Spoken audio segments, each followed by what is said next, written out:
क्या कभी आपके साथ ऐसा हुआ है कि नहाते समय, टहलते हुए या बाइक चलाते हुए अचानक आपके दिमाग में कोई शानदार आइडिया आया हो और कुछ ही क्षणों में वह दिमाग से गायब हो गया हो? आप लाख कोशिश करें लेकिन वह बात याद ही न आए। यह अनुभव हर किसी के जीवन में कभी न कभी आता है। हम रोज इंटरनेट से, अखबारों से, व्हाट्सएप स्टेटस से, रील से और न जाने कितने स्रोतों से ढेर सारी जानकारी ग्रहण करते हैं, लेकिन जब उस जानकारी का उपयोग वास्तविक जीवन में करना होता है तो अचानक बहुत सी बातें भूल जाती हैं। यह दिमाग की एक स्वाभाविक सीमा है।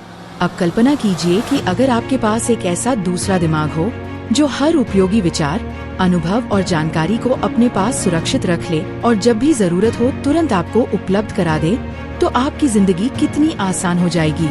यही कॉन्सेप्ट है सेकंड ब्रेन का। अमेरिकी लेखक और प्रोडक्टिविटी कंसल्टेंट डेविड एलन ने अपनी किताब गेटिंग थिंग्स डन में लिखा है कि your mind is for having ideas, not for holding them. यानी आपका दिमाग विचार उत्पन्न करने के लिए है, उन्हें कैद करके रखने के लिए नहीं। रिसर्च कहती है कि हमारा दिमाग रोजाना लगभग 34 GB तक की जानकारी से जूझता है। यूट्यूब वीडियो, अखबार, articles, shorts, reels, WhatsApp status और जाने कितने तरह के कंटेंट रोज दिमाग पर बोझ डालते हैं। स्वाभाविक है कि इतनी भारी मात्रा की जानकारी को लगातार संभालना दिमाग के लिए मुश्किल होता है। यही वजह है कि बहुत अधिक कंटेंट देखने के बाद थकान महसूस होती है और सोचने समझने की क्षमता कम हो जाती है। इसी समस्या से निपटने के लिए लेखक तियागो फोर्टे ने एक सिस्टम तैयार किया जिसे उन्होंने कोड नाम दिया। कोड का मतलब है कैप्चर, ऑर्गेनाइज, डिस्टिल और एक्सप्रेस। ये विचार नया नहीं है। 19वीं सदी में जब इंडस्ट्रियल रिवॉल्यूशन हुआ तब वैज्ञानिक, दार्शनिक, लेखक और बुद्धिजीवी लोग अपनी निजी कॉमनप्लेस बुक रखते थे। उसमें वे अपने विचार, स्केच, अनुभव और सीखी हुई बातें लिखते थे। यह उनकी व्यक्तिगत ज्ञान पुस्तक होती थी। आज भी वही काम हमें करना है, बस फर्क यह है कि हमें इसे डिजिटल रूप में अपनाना होगा। आप चाहें तो नोटबुक और पेन से भी काम कर सकते हैं, लेकिन डिजिटल प्लेटफॉर्म का फायदा ये है कि जानकारी सुरक्षित रहती है और भविष्य में कभी भी आसानी से एक्सेस की जा सकती है।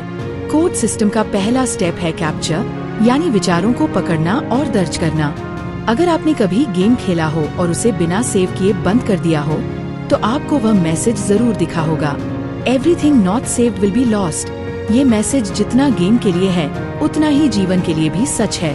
हमारे दिमाग में आने वाले विचार अगर तुरंत दर्ज न किए जाएं, तो वे हमेशा के लिए खो जाते हैं। नवल रविकांत ने एक बार कहा था कि inspiration is perishable, act on it immediately. यानी प्रेरणा नाशवान है, उसे तुरंत पकड़ लो।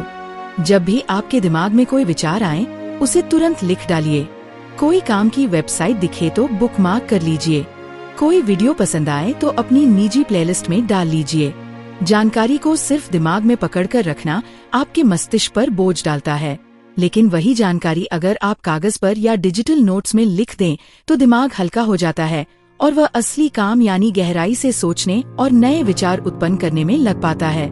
यही कारण है कि टेलर स्विफ्ट जैसी मशहूर गायिका, जिन्होंने 14 ग्रैमी अवार्ड जीते हैं और जिनकी वर्ल्ड टूर से अमेरिकी अर्थव्यवस्था को अरबों डॉलर का फायदा होने वाला है, वे भी अपने गीतों के बोल और राइम्स तुरंत मोबाइल में लिख लेती हैं। अगर वे उन विचारों को सिर्फ दिमाग में रखने की कोशिश करती तो शायद कई गाने बन ही ना पाते।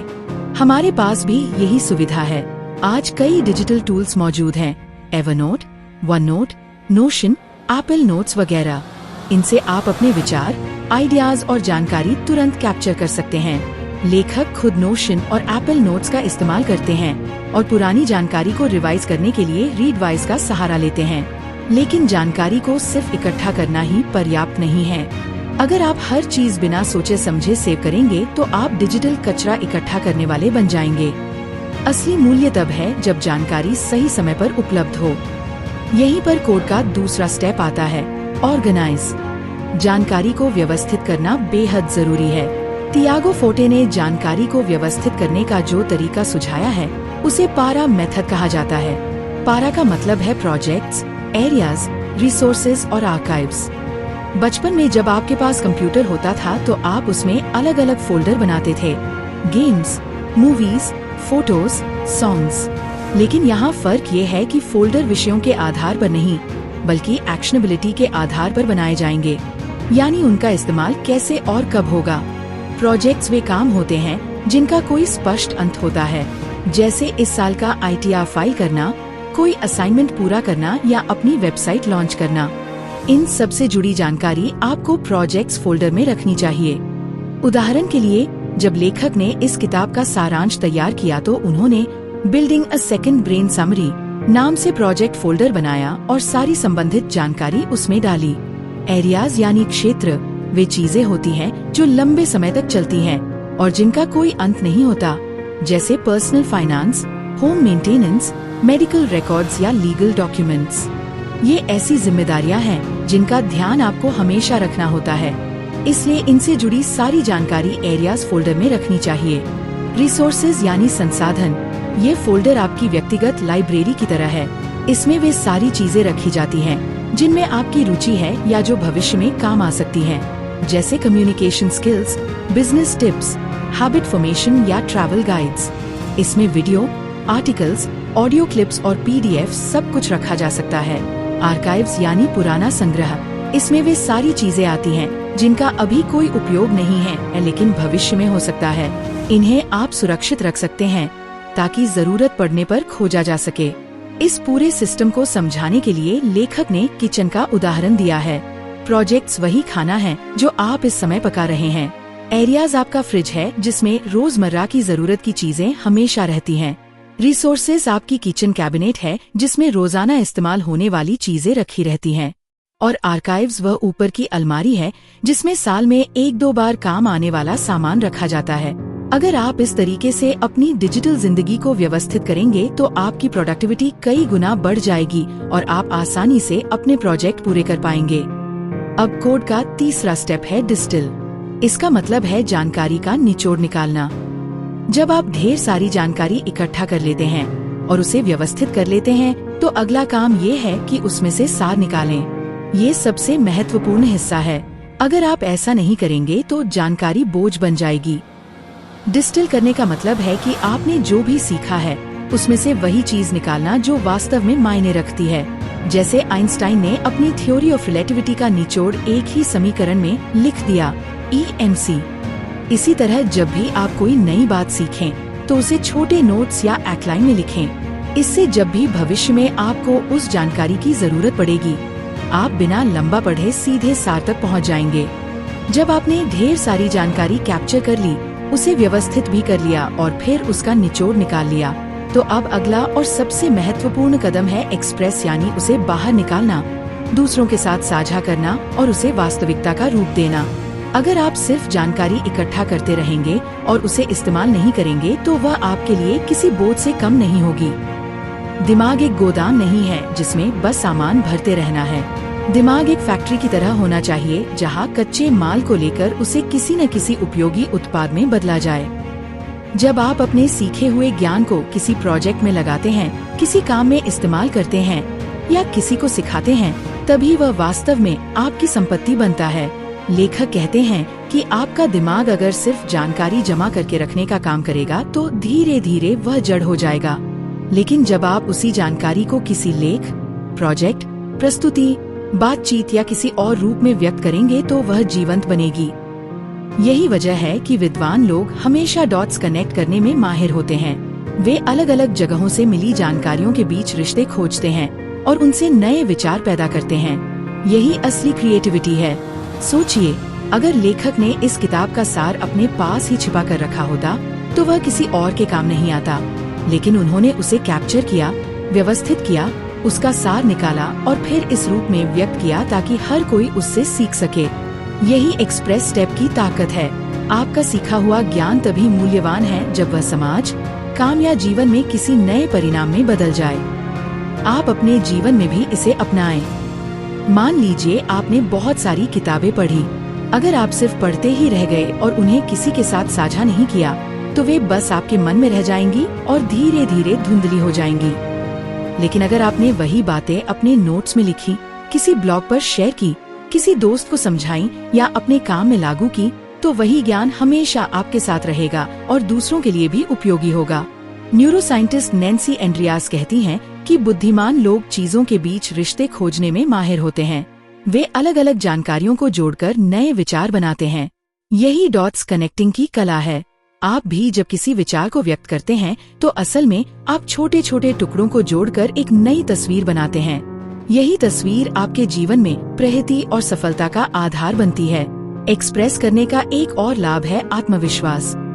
जब आप अपने विचार और ज्ञान को दूसरों के सामने रखते हैं तो धीरे धीरे आपका विश्वास बढ़ता है कि आपके विचार मूल्यवान हैं। शुरुआत में हो सकता है कि लोग आपके विचारों को उतनी गंभीरता से न लें, लेकिन जैसे जैसे आप अभ्यास करेंगे आपकी सोच और भी मजबूत होगी।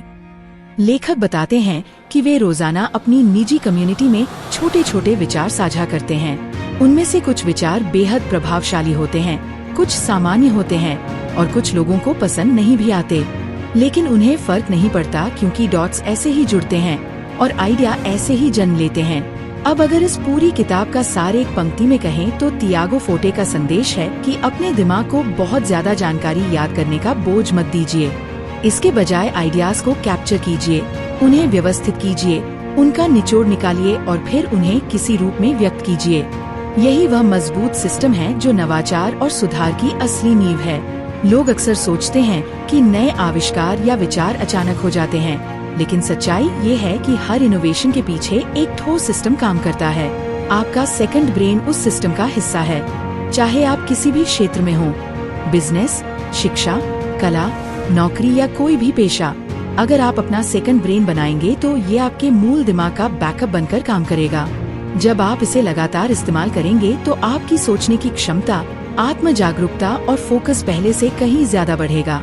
आप जीवन में ज्यादा अकॉम्प्लिश्ड महसूस करेंगे और किसी भी परिस्थिति को भावनात्मक संतुलन के साथ संभाल पाएंगे।